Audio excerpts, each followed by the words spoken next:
Halo, selamat pagi teman-teman semua. Jumpa lagi dengan saya. Udah semangat belajar ya? Yuk kita mulai. Kita akan belajar teknik pengolahan audio video. Kali ini kita akan bahas prosedur pengoperasian kamera video.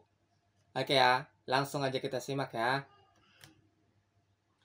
Oke, kamera itu merupakan salah satu aspek penting dalam pembuatan video.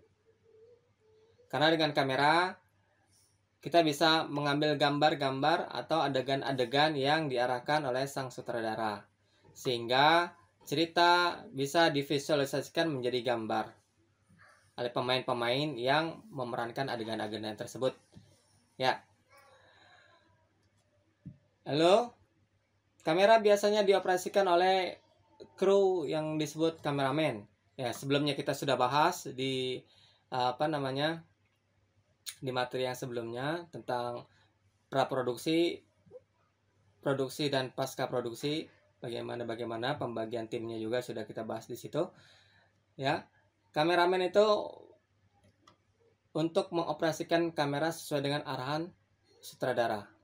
Ya, jadi seorang kameramen itu harus tahu jenis-jenis kamera, mengenal cara-cara atau teknik memegang kamera, teknik pengambilan gambar, unsur-unsur dalam pengambilan gambar dan lain sebagainya. Lanjut ya. Kamera itu dibagi menjadi 3 jenis ya, buat teman-teman tahu ya. Yang pertama kamera foto ya, yang biasa kita lihat ya. Teman-teman juga mungkin punya yang kayak DSLR ya. Itu kamera still foto. Jadi kamera yang digunakan untuk mengambil gambar diam. Itu biasanya kita kenal dengan digital kamera atau pocket kamera seperti itu. Itu fungsi yang jenis yang pertama. Jenis yang kedua adalah kamera film. Ya. Kamera film ini biasa digunakan untuk pembuatan film. Nah, di kamera film ini mempunyai biasanya dia media penyimpanannya berupa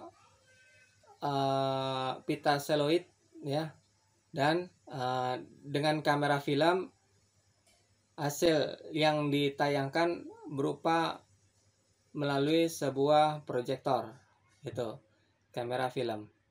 Dan yang ketiga adalah kamera video yang kita biasa sering lihat ya. Kamera video termasuk juga handycam, itu juga kamera video, kamera profesional yang biasa buat main film seperti itu. Nah, di kamera video ini sebenarnya fungsinya sama dengan kamera film, tapi ada perbedaan antara kamera film dengan kamera video, yaitu kalau kamera film media penyimpanannya itu berupa pita seluloid ukuran 8 mm, 16 mm, dan 35 mm. Sementara kalau kamera video media penyimpanannya tuh bisa macam-macam ya, bisa berupa sekarang yang sudah ada SD card maupun MMC, memory card ya, lebih ke memory card kalau sekarang ya. Kalau dulu dia kamera video itu pakai mini DV, pakai Betacam dan lain-lain, tapi kalau yang sekarang ini yang model-model akhir ini pakainya memory card. Kemudian yang kedua perbedaannya, hasil dari perekaman. Kalau kamera video itu bisa langsung dilihat tanpa sistem proyeksi, sementara kalau kamera film itu diputar pakai sistem proyeksi. Ya. Oke, di sini contoh dari kamera fotografi ya. Ini DSLR. Ada beberapa DSLR. Ya, kamu juga udah paham lah ya sama pocket kamera. Inilah bentuk dari kamera film.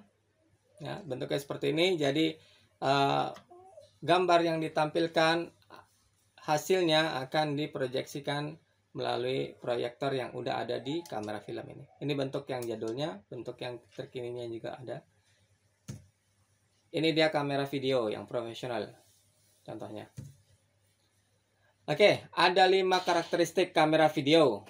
Ya, kita harus tahu. Yang pertama, pengoperasiannya. Yang kedua, ada beberapa format dari hasil perekaman gambar yang biasanya sering kita familiar ya, banyak gitu. Extensionnya .mov, .wmv, .mpeg ya. Tiga ini yang biasanya kita sering pakai. Oke, kemudian yang ketiga ada resolusi dari kamera video. Ya, kita harus tahu ada beberapa resolusi yang bisa dihasilkan dengan kamera video. Yang pertama resolusi dari VGA, Virtual Graphic Array ya. Itu 640 kali 480 pixel. Jadi kalau VGA itu gambarnya masih pixelnya masih kecil ya. Jadi masih kelihatan kotak-kotaknya. Kemudian yang HD High Density itu 1280 kali 7200 pixel. Ini gambarnya lebih rapat ya. Kerapatan gambarnya lebih rapat karena pixelnya juga lebih banyak. Terus kemudian Full HD Full High Density 1920 kali 1080 pixel. Kemudian UHD Ultra High Density 3840 kali 2160 pixel. Ini yang disebut dengan kualitas 4K ya. Jadi butuh kamera khusus yang bisa menghasilkan UHD, kualitas UHD, Ultra High Density. Oke. Nah, dan yang keempat adalah kecepatan frame.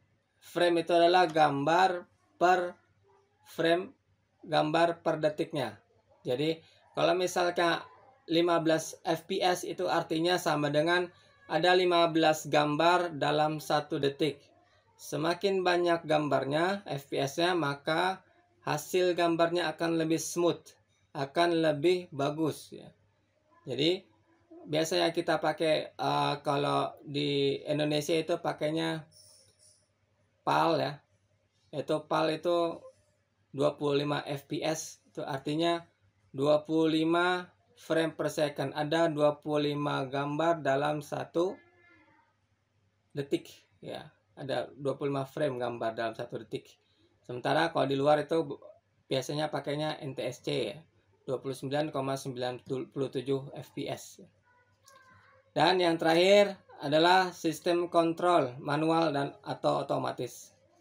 Jadi kamera itu bisa dipakai manual dan otomatis. Lanjut ya. Bagian utama kamera ada lensa, body, dan VCR atau recorder. Ya. Pemasangan bagian utama kamera. Pertama adalah harus menyiapkan lensa, media penyimpanan, dan baterai. Jangan lupa. Lalu kita ambil kameranya, setting kameranya, kita cek dan recheck semuanya. Jangan sampai nanti ketika kita mau pakai ada yang ketinggalan ini dari bagian yang ini. Ya. Jadi kita harus siapin dulu hal-hal yang ini. Ya, kemudian setelah kita siapkan kameranya, kita jangan lupa untuk mempersiapkan peralatan pendukung kamera video. Seperti tripod, lampu, proyektor, reflektor, mikrofon, dan earphone. Ini adalah perangkat-perangkat yang membantu mendukung untuk pengambilan gambar. Lalu kita harus menguji aspek pengoperasian kamera. Jadi di sini ada white balance. Sebelum kita mulai take gambar, kita harus bisa menyediakan ada white balance card namanya. Ada white card, ada namanya white balance card. Itu fungsinya untuk mengatur tingkat white balance. Saya kebetulan nggak punya cardnya. Itu ada kartu warna putih itu. Nah, kita ambil di situ. Nanti kita jadi tahu seberapa putih warna aslinya. Artinya nanti ketika kita ngedit, kita tahu tuh tingkat warna putihnya tuh bisa dilihat dari card itu pas kita ngedit itu. Jadi apa kelebihan over white itu, apa under white. Jadi kelebihan warna white balance-nya atau kekurangan white balance-nya. Kemudian focusing ini untuk memfokuskan kameranya, lalu zooming seperti biasa untuk zoom out zoom in, dan kita juga harus ngecek untuk mikrofonnya. Ya, setelah kita pakai semua, jangan lupa untuk mengembalikan lagi ke peralatan ke kondisi semula, melepas semua peralatan kamera, dan juga saya punya beberapa tips untuk menjaga kamera agar tetap awet lebih lama. Pertama, jauhkan kamera dari peralatan yang mengandung medan magnet, contohnya handphone, mikrofon, TV, dan video game. Yang kedua, jangan menggunakan kamera dekat dengan transmitter multimedia atau kabel bertegangan tinggi, atau contohnya bisa sutet ya. Yang ketiga, jangan menyemprotkan air atau cairan kimia pembasmi nyamuk atau kecoa karena akan merusak bodi. Jadi kalau kita nggak sengaja nyemprot itu, nanti bodinya bintik-bintik, itu nggak bagus. Terus usahakan agar kamera tetap di tangan dan tidak jatuh ya, karena kalau jatuh akan repot, nanti bisa nggak benar ya Bu, oblak juga, lensanya juga bisa geser. Lalu jangan menggunakan bensin atau alkohol untuk membersihkan kamera. Bersihkan kamera dengan lap yang lembut dan kering. Dan terakhir, gunakan cairan khusus pembersih kamera dan jamur. Ya, sementara itu aja materi yang bisa saya sampaikan kali ini. Tetap semangat belajar di masa pandemi. Salam.